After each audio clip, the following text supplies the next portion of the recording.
Jenis tanaman yang bermanfaat bagi lingkungan masyarakat perkotaan oleh KKN PPM UGM periode 4 tahun 2020, Unit YU 298, Sindwadi, Subunit 3, Blunya Gede. Latar belakang. Tingginya populasi kendaraan di perkotaan mengakibatkan tingkat polusi udara yang juga tinggi. Hal ini dapat berakibat buruk bagi kesehatan masyarakat, terutama yang tinggal pada area perkotaan yang padat. Terdapat beberapa jenis tanaman yang mampu menyerap polusi dan dapat digunakan sebagai alternatif untuk mengurangi polusi yang ada. Berikut merupakan beberapa contoh tumbuhan yang memiliki kemampuan untuk menyerap polusi serta cukup dikenal oleh masyarakat. Yang pertama ada lidah mertua atau Sansevieria. Kemudian ada Dracaena reflexa, ada Chlorophytum comosum atau Liriparis, serta ada sirih gading atau Epipremnum aureum, dan yang kelima ada lidah buaya atau Aloe vera. Terdapat beberapa contoh tanaman lain, tapi saya hanya akan menjelaskan 5 tanaman tersebut. Nah, lidah mertua atau Sansevieria. Sansevieria merupakan jenis tanaman yang sering ditemui.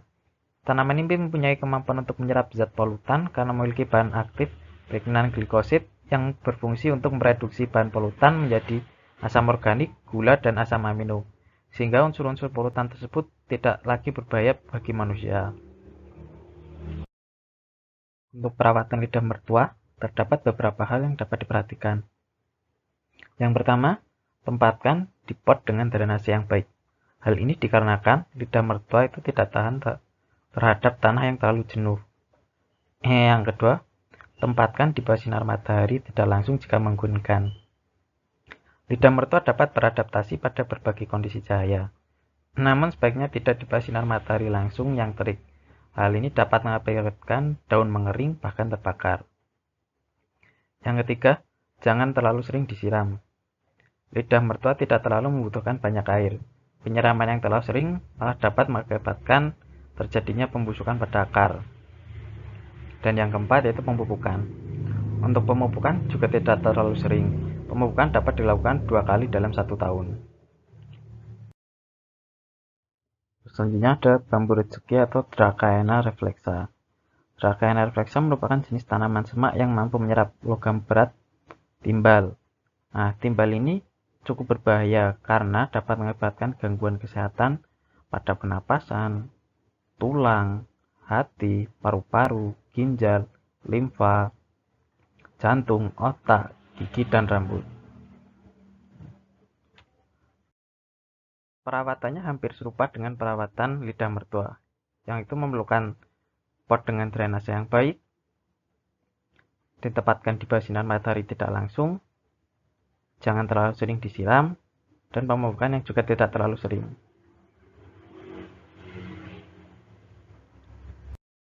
Selanjutnya ada Liriparis atau Chlorophytum comosum. Liriparis atau dikenal sebagai tanaman laba-laba merupakan tanaman penghasil oksigen. Selain itu, tanaman ini juga memiliki kemampuan untuk menghilangkan senyawa berbahaya seperti formaldehid, asap rokok, dan amonia. Nah, untuk perawatannya, yang pertama, tanaman ini memerlukan penyiraman yang teratur. Penyiraman dapat dilakukan sehari sekali di pagi atau sore hari untuk mencegah daun layu atau rusak. Kemudian untuk penyiangan dapat dilakukan dengan menghilangkan gulma atau jenis pengganggu lain sehingga tidak mencuri nutrisi tanaman. Nah, untuk perampalan dapat dilakukan pada daun yang telah mengering. Untuk pemupukan dapat dilakukan secara berkala setelah tanam berusia 3-4 minggu dengan menggunakan pupuk kandang atau pupuk kompos. Selanjutnya ada sirih gading atau Epipremnum aureum. Tanaman sirih gading memiliki kemampuan untuk menyerap logam timbal yang merupakan zat berbahaya. Selain itu juga sirih gading dapat mengurangi kadar debu di dalam ruangan dalam rentang waktu yang lama, sehingga mampu meningkatkan kualitas udara di dalam rumah. Untuk perawatannya, sirih gading dapat ditanam pada media tanah kering atau juga media air. Tempatkan sirih gading di bawah sinar matahari tidak langsung jika memungkinkan. Tanaman ini dapat tumbuh secara optimal pada area yang ternaung dengan pencahayaan yang baik.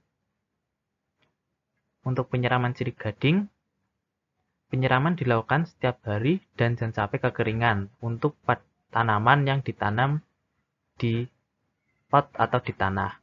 Sedangkan untuk tanaman yang di air, sebaiknya air diganti setiap beberapa hari sekali. Nah, untuk pemupukan dapat dilakukan setiap 3 bulan sekali.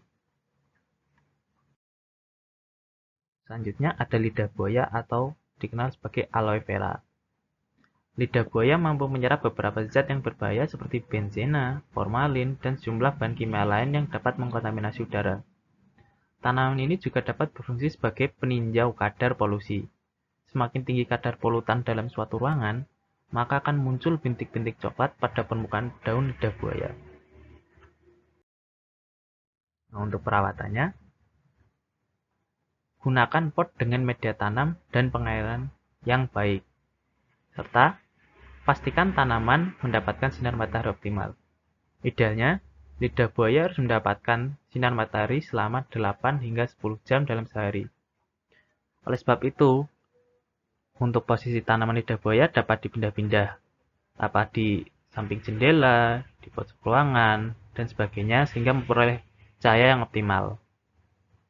Untuk penyiraman perlu dilakukan secara menyeluruh namun tidak boleh berlebihan. Tunggu tanah kering terlebih dahulu sebelum dapat disiram lagi. Nah, untuk pemupukan lidah buaya dapat dilakukan 1 tahun sekali dengan pupuk berbahan dasar air dan mengandung fosfor.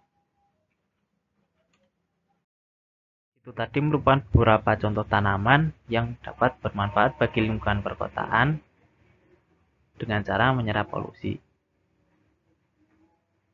Sekian dari saya. Terima kasih perhatiannya dan terima kasih telah menonton. Sampai jumpa.